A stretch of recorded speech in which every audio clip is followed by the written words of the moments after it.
way to do that.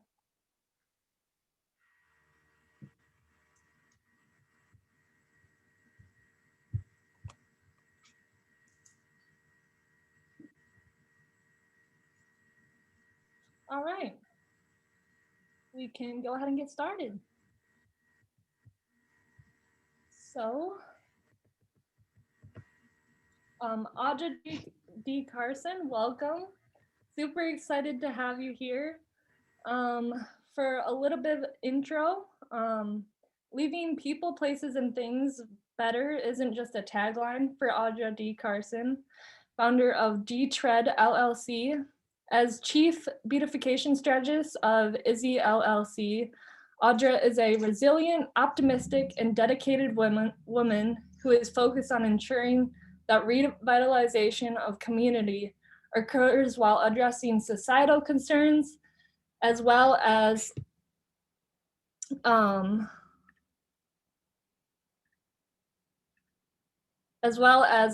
addressing the societal concerns in the neighborhoods as well.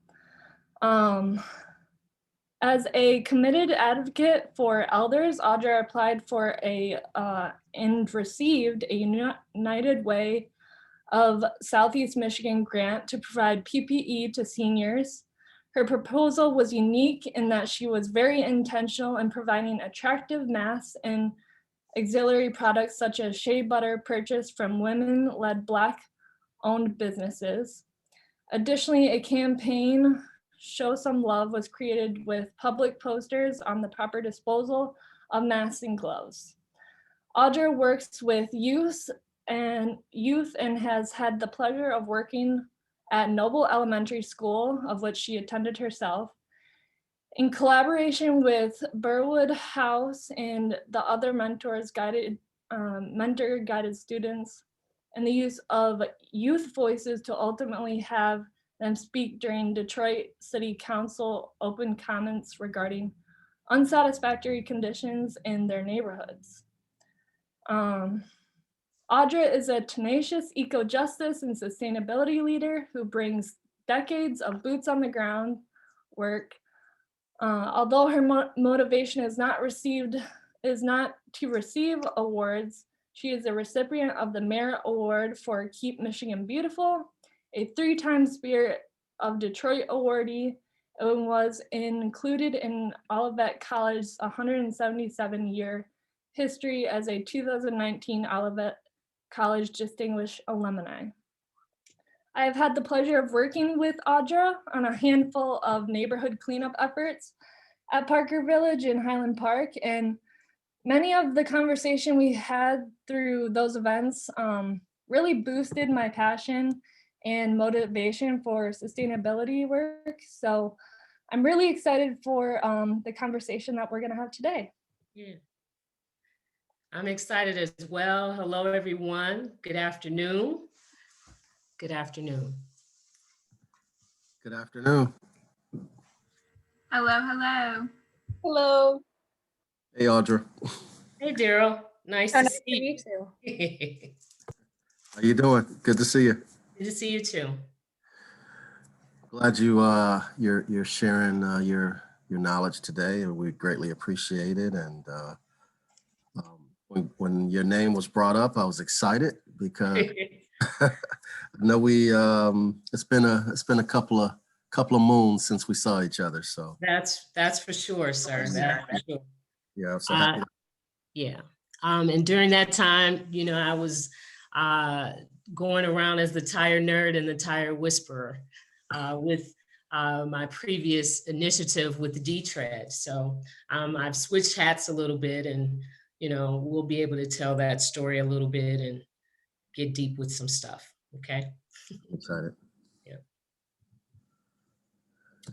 So I'm just gonna have this up for a little while. These are a few of your photos, but go ahead and take it away. Okay. So as Grace indicated, I am Chief Beautification Strategist of Izzie. And basically, beautification in urban marginalized communities actually needs to start with cleanliness. A lot of times when people think of beautification, they think of flowers and plantings and all of that. But from my perspective, we need to have these corridors in marginalized communities, the aesthetic lifted up before we can start talking about any addition to any plants and that sort of thing. So the photographs here have some significance. So the first one with me and my dad, the one in the upper left-hand corner, my dad, he worked with me. When I formed strategic beautification, I had a few hypotheses. So one of them was to assist people aging in place, to allow people to still have value when they have gotten up to the age of becoming an elder. And so my dad recently transitioned, but he worked with me side by side. He was the fastest, the person who complained the least. And in this picture, he was 86 years old. And so it proved my hypothesis that we can energize elders and they can still feel valuable in their neighborhoods. The photograph in the center, we will come back to, but of course that is a storm drain in the city of Detroit. You see me sweeping. We're on Livernois, I'm sweeping. Representation matters, right? So for people who are in marginalized communities to see someone that looks like them being a good steward makes a difference, right? And so the plant that is beneath the storm drain, we actually remove weeds from the root. So we're not so quick to use a weed whacker to remove the tops of weeds. We actually use a flat handle shovel, and that full picture will show the whole root of that weed that we routinely take out of the sidewalks and the curb lines of communities in the city of Detroit. Of course, we see that infamous blue glove that has been added as one of the things that litters our neighborhoods and makes our neighborhoods unsafe. And then the picture of me, that was the victory, right? We had done, a hot cleanup, making sure that McNichols was sparkling. And so I always do my work with a smile and a light heart because I love what I do. And it's important for people who are sometimes overlooked to have the places where they walk and where they spend time to have a certain aesthetic and a certain energy of cleanliness. So, doing this work, I came to this work because, born and raised in the city of Detroit, I've lived here my whole life with the exception of Olivet, Michigan, when I was in college. And it's very important to me for people to feel valued as well as do the work that impacts Mother Earth. So with that photograph of the storm drain, so a lot of times, that's an after photograph. A lot of times when we are out cleaning, we see all kinds of things. My nemesis is the infamous chip bag. So your Doritos and your chips that haunt me at night are typically stuck in those drains. And that's a big problem because we know that severe weather, more and more severe weather is going to happen.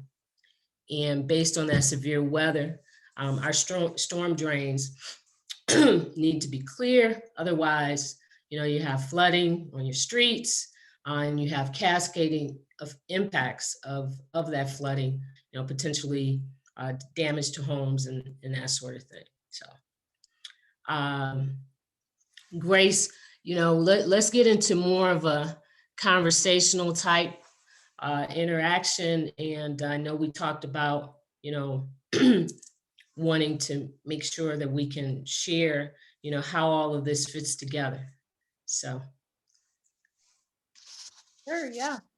I definitely think the point of, the point as far as the drains is something that's really important to think about, because um, it's correlating with a lot of research that people are doing in Detroit that says, Mm-hmm. yes, we need to be planting these beds, Mm-hmm. stormwater beds. Right. Also, another piece of the problem is that the infrastructure that's built to drain those is Mm-hmm. being compromised with trash and debris and things like that. So Mm-hmm. yeah.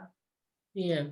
And then, back to the storm drains also, you have people who do landscaping, and they take a quick approach, and they love to blow those grass clippings in the street. And a lot of times that's part of the things, a large amount of things that's causing the drains to be blocked. Not only physically blocked, but then if you think about that grass that has fertilizer and other types of hazardous things affixed to them, that's a problem as well when we talk about water quality. Yeah, exactly. I think another thing with the drains is, with the plants growing around it, Mm-hmm. goes in a lot of neighborhoods. You see and then the leaves, and like you say, the landscape. Mm-hmm. You see where the water is not draining in the drains, and it's backed all the way up across the street, and Right. you have Right. a lot of standing water, and Mm-hmm. that creates a whole series of issues as well. Right. Right.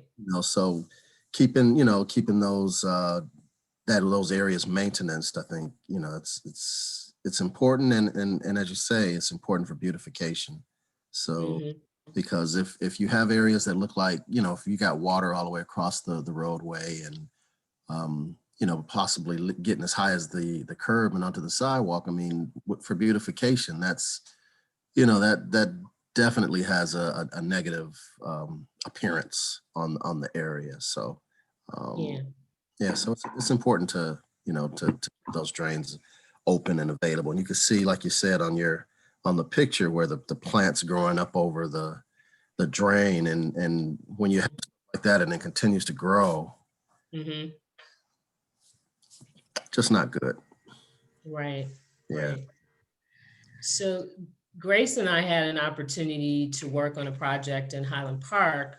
And when we talk about, unsightliness, blight, um, disinvested areas, with Grace, she brought some volunteers with her. And Grace, I think we pulled out between 9 and 11 bags of trash just from one corner of this campus. And what it looked like someone who, was housing insecure, had, found this place, this little enclave, and they were actually trying to live there. So, when we talk about beautification, and we talk about looking at areas that have been disinvested, that's that whole societal piece. So we unravel, those things where people are really hurting, financially, emotionally, mentally.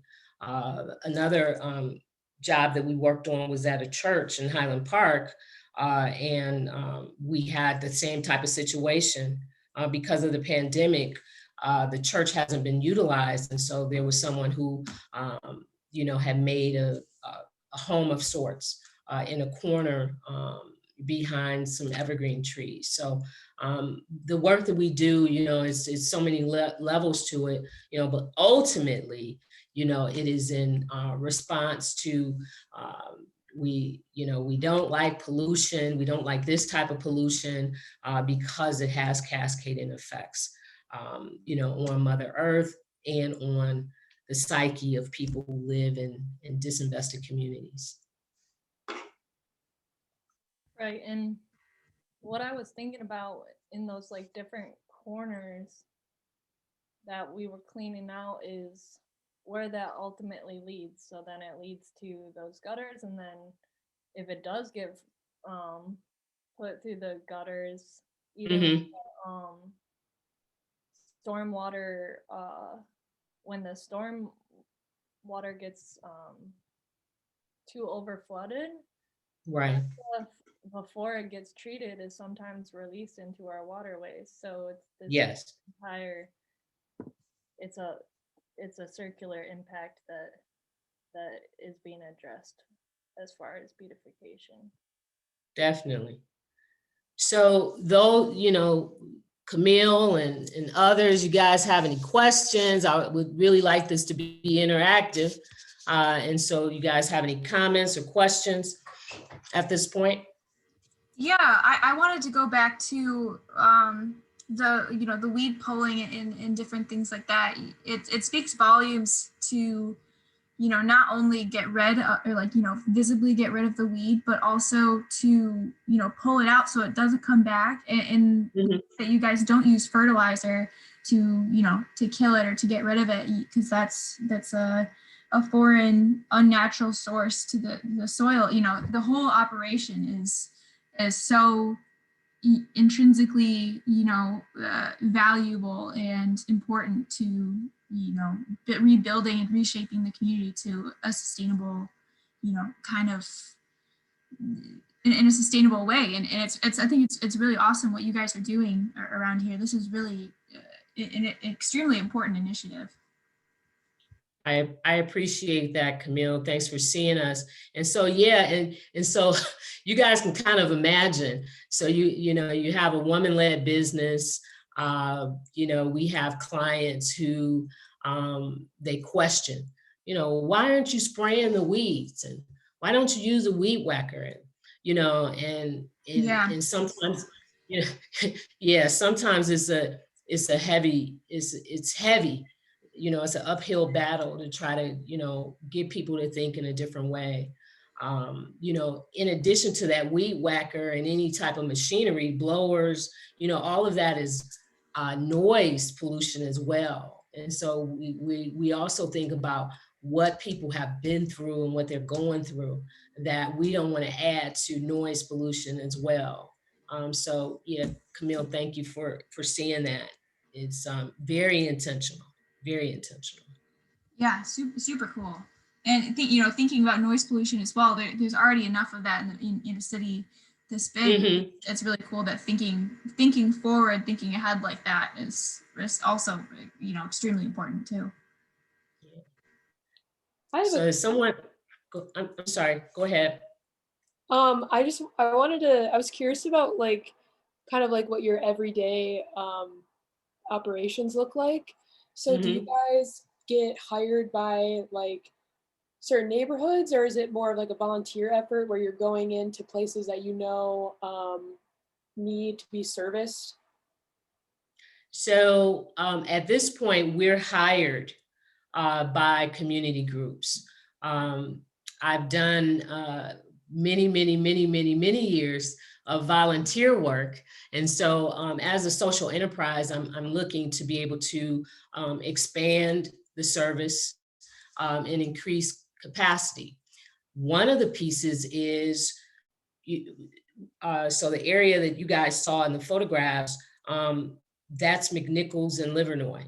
So another one of the hypotheses was, could we employ someone who could walk to work? And so one of the persons that worked with us on that project, she lived on Santa Rosa. So, she was able to walk to work.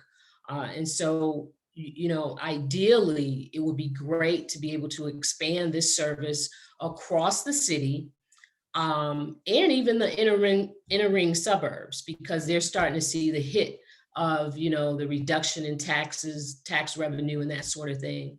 And I think also we've become desensitized to litter and debris as a region. We've become desensitized, and I believe that this is a way to build workforce. You know, is dignified work, and so some of my posts I talk about, you know, the the work of a dignified maintainer.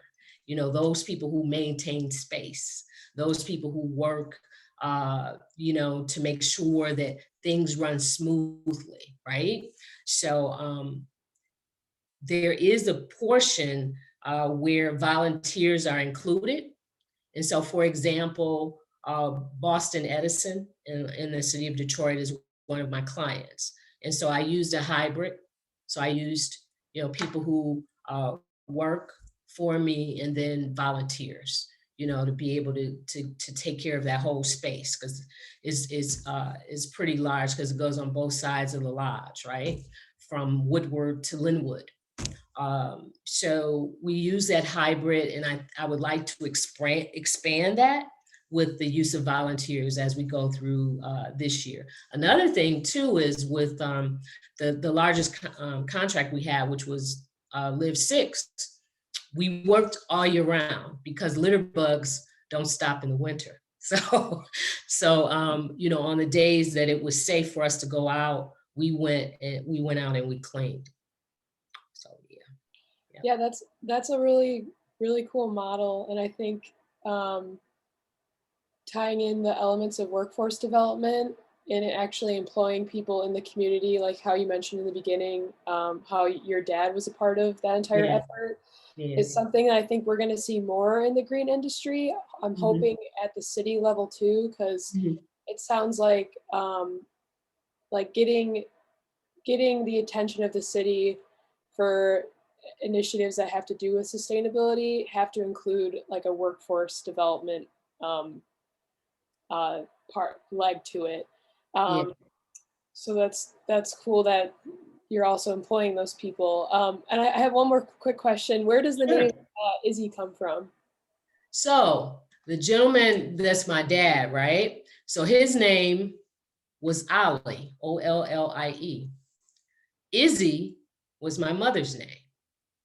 So name the company after my mom. So yeah. That's awesome. I love it. Thank you. So when we talk about sustainability, you know, I on Facebook, I did some posts about my disdain for litter bugs, right? And so one of the main things that we see that really, really gets under my skin is liquor bottles, right? And so some of these liquor bottles are absolutely gorgeous. You hear me? They're heavy, you know, your Patron and, you know, your Hennessy or whatever, and they're just thrown out of these vehicles. It's ridiculous. It drives me crazy, right? So I thought about what could we do with this glass, and so I'm working with a young lady on an initiative called Emerald Diversion. And so we're diverting glass from the waste stream, okay? And so we, you know, the goal is to have women be artisans around glass. And so, you know, with the pandemic, the most hard hit were women who lost their jobs, right? That's a fact. And so utilizing this as a way in which to employ women, we start with some repurpose, recycle, or repurpose, reuse, and then get to recycling. But ultimately, I'd like to train them not only to be glass artisans, but to be able to work with cement. So mixing that glass with cement, you know, let's do some pathways, let's do some countertops, right? And then get these women really comfortable with dealing with non-traditional materials for women, right? So I wear steel toes. I talk about my steel toes, you know, and it doesn't make me any less of a lady, right? And so just overcoming some of those things that people think to get women to a point where, they feel good about themselves, they're able to take care of themselves and their families. And so I'm working with a young lady, on that initiative. And, I'll share as we move along with that. We're starting with incense holders. So think of a wine bottle, and you're trying to get zen, you got finals or whatever, or you're working and you're stressed out. Think of that wine bottle and that smoke coming out, and it's real zen, and it gives you a really good feeling. So we're starting with that as our first product. I want to do some cufflinks for men using that amber glass, right? That chocolate glass. I envision me being able to create something like that. So, it continues to evolve because it's all circular, right? It's all connected. And so I'm excited. I've talked to a neighborhood services organization to try to work with them unofficially, around workforce development. So you had mentioned that you take the opportunity to educate people on the differences between getting the full weed out and using fertilizer. What other opportunities have you had to educate the public on different things that you've been doing, like with Izzie? So, Daryl knows the other hats that I've worn in the past, and I've attempted to utilize collaborations. What's happened now is because of where we are in the pandemic and relationships that I've formed, such as semis out of Eastern Michigan University. They've had me come talk. I use social media, Instagram, Facebook page to educate, and I educate around, just what does stewardship look like? What not to get, I presented to some 4th and 5th graders at the Bog School a couple weeks ago. And I told them, the last thing that I told them is one person can make a difference. So if they have something in their heart that they feel like they can do, you don't need a team to get started. Just get started. And with the feedback from the teacher and my semis colleague, they were like, Audra, that was really, good the way that you worded it, to influence people knowing that they can just start. One person can start something. A young person can start something. And so I try to, in my messaging, I want people to know that we can do better. And by doing better, we can create jobs and pay people a decent wage to do better. It's all connected, it's woven in humanity. And so my prayer is that my capacity will grow, the contracts will grow.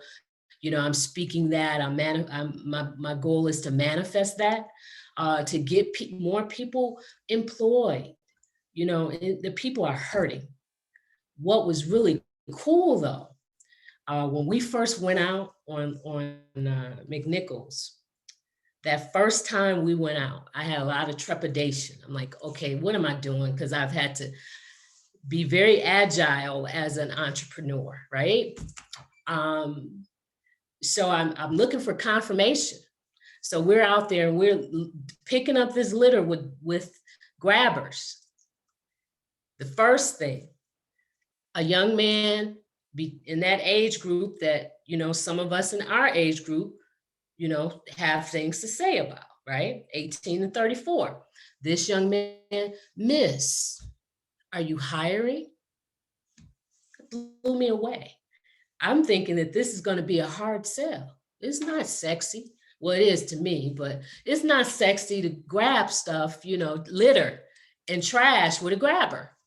But this young man respectfully came up to me and asked for a job, blew me away. Secondly, the woman that I mentioned that I said walked to work, when I met her initially, she walked up to me and she said, "Excuse me, are you the young lady that cleaned up that nasty lot at the end of my block?" And I said, "Yes, ma'am." This woman grabbed me and she held me on McNichols. "God bless you. God bless you," right? Who would have thought it, right? And then thirdly, there was a young man, he was at a distance and he was talking to me and I couldn't hear what he was saying because cars were whizzing by at the back. And so when he got within arm's reach, it was obvious that he was developmentally disabled. Yet this man spoke to me with vigor. And he said, "I want to pick up trash." Guys, my heart, oh my goodness. And what was so great, I had placed in my proposal, I want to be able to employ those who have barriers to employment. And so that was my confirmation, this young man, right? And so that messaging is all connected. Humanity is all connected. We have trashy, unsightly communities, and we have people who feel disconnected. They feel alone and isolated. They don't have work. They're housing insecure. And so how can we weave all of this together so that we can uplift, ultimately Mother Earth, but humanity as well? And so I believe in my heart of hearts, and I get up every day, the young lady that asks me, what does my typical day look like when we're not working? So I'm in the season now where a lot of stuff has stopped. And I've added other services. So under beautification, I have my Ecojustice and sustainability consulting. So I'm doing work with Eastern Michigan University around some things, for them to come in community and we can do some things together. I've been on panels and we're going to be doing some research together. Also, the added service, I wanted to do eco-friendly janitorial, right? So I got all my branding changed, and I had a press release created to announce that Izzie was going to be doing eco-friendly janitorial. But guess what? The pandemic happened. So right after I paid all the money to get my branding changed and all of that, just before I released the press release, COVID-19. So no one wants eco-friendly cleaning, no one, right? So I do offer janitorial, commercial janitorial. That's another service, looking for revenue streams, right? Because this social entrepreneurship, I may make it look easy, but it's something, right? You got to keep thinking about ways in which to continue to sustain. And so we have been lucky enough to do some work with the city of Highland Park. One of the director of DPW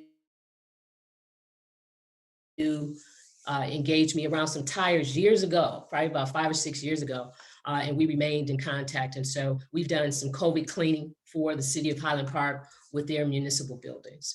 But I want to get to the point where my phone is ringing off the hook and it's people who want to engage us. And I'm able to say, hey, yes, we have team members that are prepared and let's get going. So I have some proposals out with other parts of the city of Detroit. But, just looking for ways to grow the beautification piece. It's Please forgive me. I'm sorry, my battery is going low. Sorry.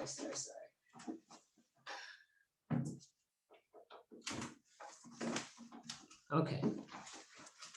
I apologize. So, looking for ways in which to engage and grow capacity and get some people to work. And I believe in paying people a decent wage. Nationally, we're talking about $15 an hour. My goal when people work with me is to get them there as quickly as possible. $15 an hour isn't really enough when you talk about $30,000 after taxes with everything else going up, right? Inflation hit everything else. And so we need to give people, a living wage. And so I'm a proponent of that as well. Any more questions? Come on, let's engage. What we're doing how are we doing on time? Any more questions, comments? I have a question. Sure. I was sort of wondering your opinion on Belle Isle, because I used to live very close to Belle Isle and I was there a lot because I'm a runner. Mm-hmm. I mean, the litter problem there is like the worst I've seen in Detroit. And I always thought it would be such a good idea to, like, I don't know, make maybe non-residents of Detroit like pay a fee to like get in, and then you could hire people to clean it up. I was just wondering your opinion on that. Okay, so Jessica, couple things. So Detroiters were maligned when we owned the island, right? It was gifted to us and we owned it. And so, it became a battle, oh my gosh, it's a jewel, Detroiters don't take care of it. Oh my gosh, it's filthy, blah, blah, blah. So this political thing happened, right? And Jessica, I agree with you, it's filthy and it's a disgrace. Yet, when it was in our hands, it was disgraceful. But it has never in my lifetime been in this condition. And it's a shame. It really is a shame. And so, they have the fee that's supposed to be charged. We fought against that. But people are supposed to be charged a fee to get on the island. It's not enforced, and it's heartbreaking. It's heartbreaking. The isms in this community that we continue to deal with, and people use their political power to overtake. The island was taken over by the state. The metro parks don't look like that. Mm-hmm. When you pay your fee and when you renew your license and you pay a fee for the metro parks, it doesn't include Belle Isle. Right. But you took it over, as a state park. And so it's disgraceful. And it shows, the dirtiness behind, things that happen, like having the island taken over by the state, and it has no maintenance. So is there like a reason like why the state doesn't enforce the collection of fees on the island? Because that just like, it blows my mind. Like that could create a job like collecting fees, and it could create even more jobs if they like use the money to clean the island. Right, it makes no sense. Mm-hmm. They fought to take it, they took it, they fought to have a fee. And, Detroiters fought against it because it's like, wow, this is where people go, it's a free space, families can go and have fun. And, but the island was depicted in such a negative way that the state took it over, and it makes no sense at all. Those booths are there to collect money. Right. No one collects money. So is there like someone I could like write a letter to? I don't know. Let me think about that. Let me think about that, and I'll get back to you. Okay. Thank Okay, I promise you. Okay. Anybody else? Miles? Did I put you to sleep? You had mentioned something about tires, your work with tires before. What is that work? So, D-Tread, DE-TREAD. If you look at that website, dtread.com, I garnered the nickname of the tire nerd and the tire whisperer. And so with D-Tread, I endeavored to make products out of recycled rubber, specifically from discarded tires. So post-consumer tire waste. I felt like, coming from the city of Detroit, automotive capital of the world, arguably, we should be at the forefront of being a solution provider to this worldwide problem. And so I'm going to go into my nerd hat. So the tire waste is generated at 1 tire per person annually. Roughly, in the United States alone, 300 million tires as waste. Canada, similar, right?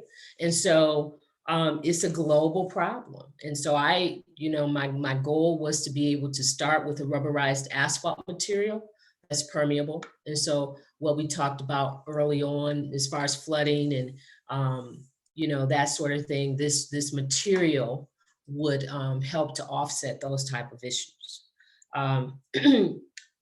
Funding was an issue. And so you go out, the website got updated. There may be a D-Tread 2.0 coming. I'm prayerful about that. I have a partner now. But it just makes sense.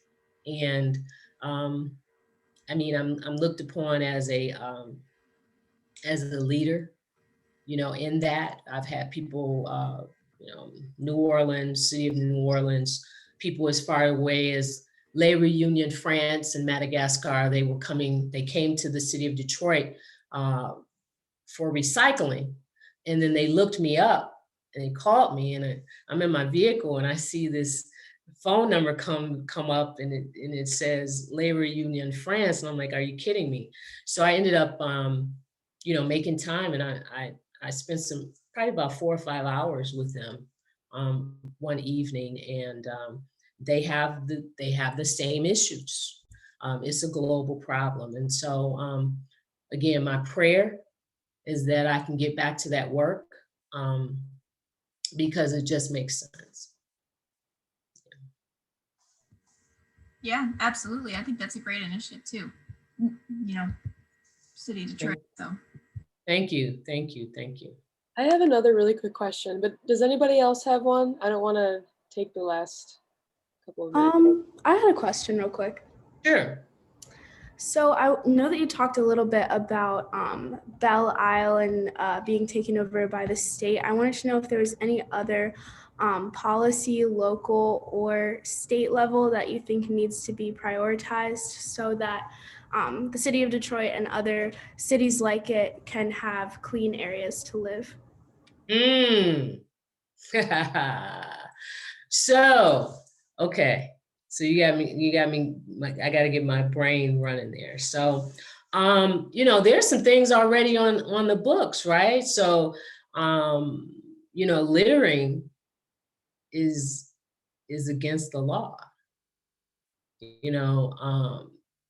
Dumping, we say illegal dumping, but dumping is illegal intrinsically. So you don't have to say illegal dumping, but those things, there was a time when tickets were given out for people, dropping a gum wrapper on the street. And so I just think if we go back to the educational piece, when I grew up, there were public service announcements about not pollute, not littering, not polluting, right? So you had the Native American, he was in front of a pile of trash and one tear came down, right? And that was a public service announcement. And so we had literature in school that supported those type of public service announcements. Give a hoot, don't pollute. So that owl, you know, we saw the owl in between commercials, cartoons, but then we also saw that same literature supported in the school system. And so Taylor, as far as legislation, you know, I think kind of getting back to reminding people that, you know, again, this is job creation. So, you know, you have municipalities, maybe it's a beat cop, I don't know, a volunteer from the community that is like, you know, issuing citations or something, I don't know. But the other part of it is getting back to making sure that people know littering is wrong, right? Just how do we do that messaging? And it starts in the home, and it started with us as kids. You know, we learned it in school and TV and all of that. And so we were programmed to, you know, to understand that it's wrong. But currently, I mean, you know, you guys drive around or walk around, you see people throwing stuff down, you know, out the car window, on the street, you know, and it's not just an urban thing now, you know, inner ring suburbs have gotten trashy. So Taylor, I don't know if I answered your question, but I'm going to think about it, maybe do some research on my own and get back with you guys. Is that cool? Yes. Okay.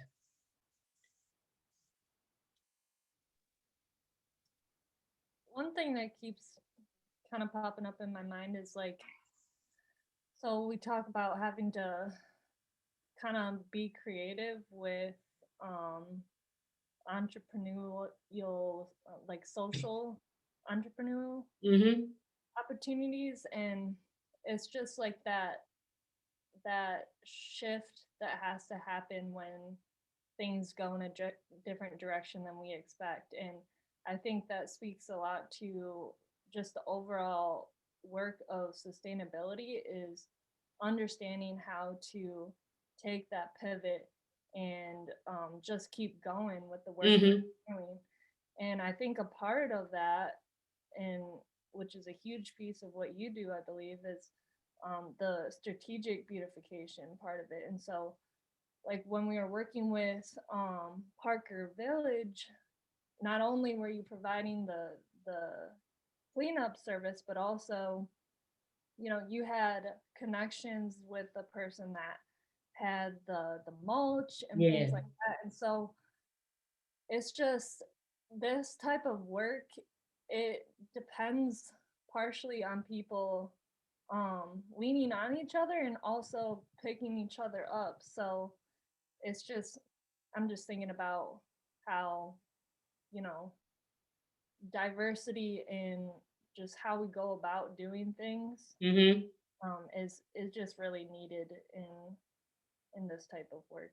And I think, oh, for sure. And you know, you guys, you know, it's about relationships, right?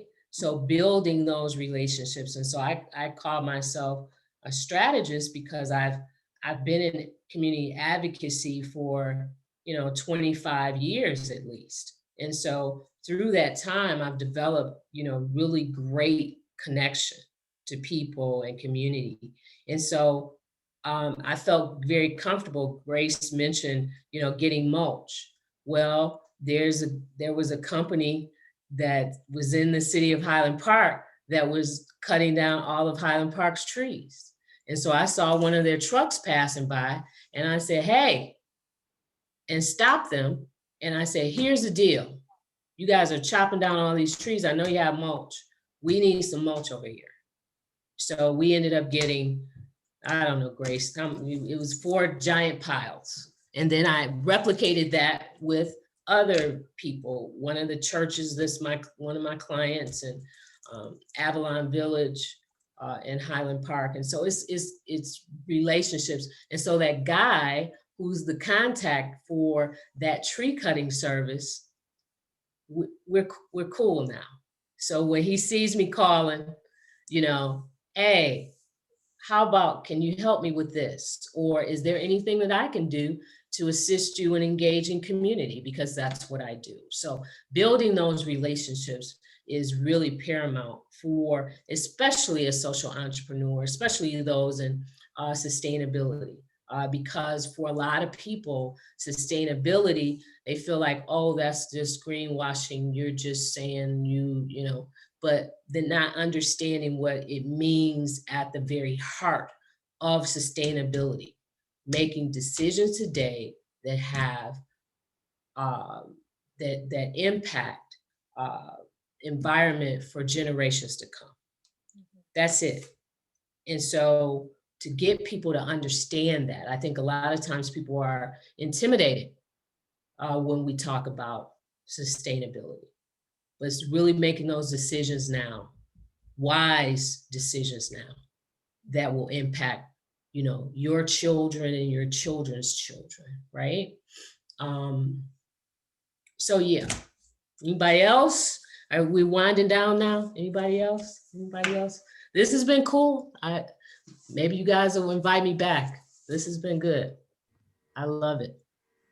Yeah, thank you for coming. I feel like I've learned a lot about, you know, not only the, you know, beautification efforts around Detroit, but also, you know, fighting for eco-justice in different ways, and in you know, educating in different ways and different people. You know, it's not only about, you know, reaching out to this generation, it's about, you know, being able to contact the younger generation as well, you know, generations older than us. Everyone's intertwined. Yeah, yeah. And I've told Grace, you know, from the intergenerational lens, like, you know, I wanted to ask, you know, how do you guys feel about what we've done to Mother Earth? Do you guys have any, you know, like things that just like jump out, you know, about the conditions that we have now, right? You know, we can start this conversation now and continue it, but, you know, from an intergenerational standpoint, there has to be somewhere in the back of you guys' mind, like, what in the world were they thinking, right? So, you know, as I said, Grace and I had talked about that, and, you know, I avail myself to those future conversations, you know? Yeah. Just in the last few minutes, I guess my thoughts on that, I never immediately think of a blame towards the older generations. It's more like the systems that were set up by those generations. So because it's never like one person like never thinking like, oh, the older generation really set us up for failure. It's like the systems that tried and failed. And so, yeah, that's my thoughts. Okay. Leah, you got anything else for me? I don't. This has been just wonderful. I think there's so many takeaways. I just love the idea that you turn it into becoming yourself a chief beautification strategist. Like, I love that title. I think that's because when you often think about, you know, cleaning up, it's not the most attractive thing. So I'm definitely gonna look more into Izzie, as well as trying to get involved more on kind of a local policy level. So please drop your email if you want to share, or any type of contact. Or if you're ever seeking volunteers, I would love to come out in the community and help you guys with some beautification. Excellent, excellent. And so I picked that title. My title is kind of tongue in cheek, right? So to be able to say that. So I'm going in rooms and I'm introducing myself and people are like, whatever, and I call myself Chief Beautification Strategist, right? So it's like a wink to myself and it's a wink to God, right? That I have the confidence to present myself in that way, in this whole crazy, non-traditional, world we're in. And then when we talk about sustainability, and then when we talk about litter and all of that. So, thank you for seeing, but I love saying it because it's not really who I am, but it is who I am, right? So, yeah. And you're developing your own language around, you're creating your own language, and you can apply that, you can create that with the community that you're also creating too. So it's like you're giving littering an entire new rebrand, and it's including the people who have been, continuously disproportionately affected by dirty communities. And Yes. Yeah.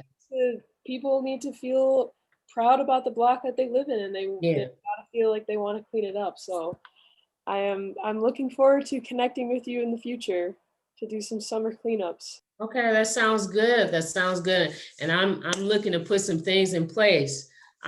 So, some gift certificates to some cool spots, right? Sweet Potato Sensations and 313 and be able to at least provide a stipend of sorts, through those type of things. So looking forward to, working with you guys. I'm hoping to have a whole lot of stuff stacked up so you guys can kind of, take your pick.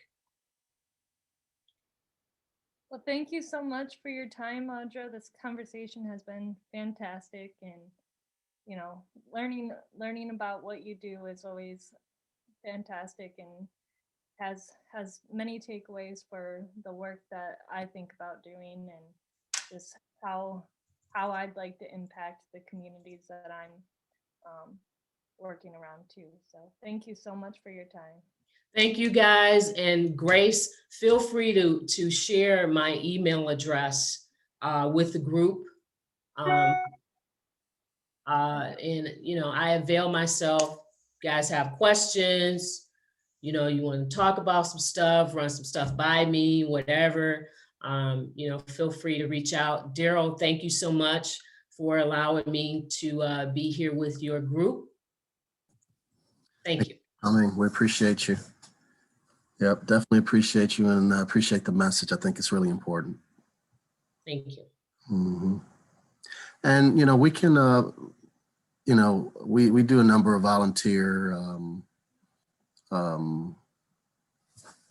efforts. So maybe, Grace, you can connect and we can set something up, like a spring deal, to, once the weather breaks and, people are getting back outside. Well, I guess it's broken now. Yeah. Yeah, we could set something up and, definitely support the effort and, create some synergy and Okay. get some good stuff going. Okay.